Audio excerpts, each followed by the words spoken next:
ikaw. Our last topic yesterday, ma'am, is all about scope and limitation. So now, let's proceed to Article 2, the teacher mistake.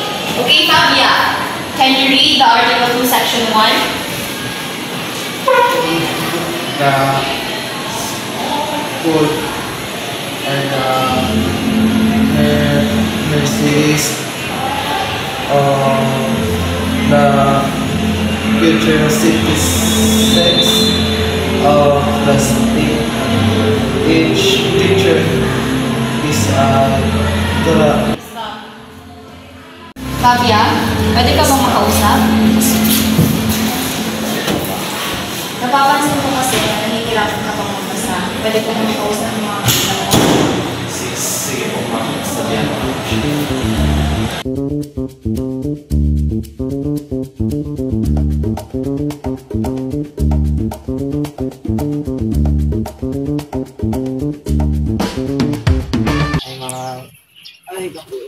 Ay, ma'am. Mani picture gay na. Maglakaw daw ka sa room na manog na. Kung daw may problema daw ko sa pagbasa ko. Hello.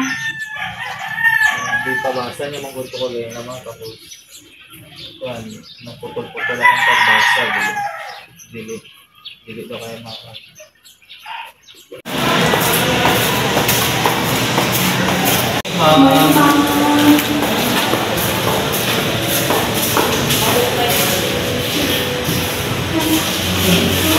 So, good morning, ma'am. Ano po yung sabi ng anak ko na may problema po siya?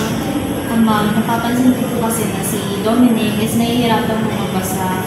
So, may suggestion po sana ako. Kung pwede, i-refer natin siya sa guidance counselor para mas matutupan siya. Or siguro sa bahay niya na lang, turuan niyo siya magbasa para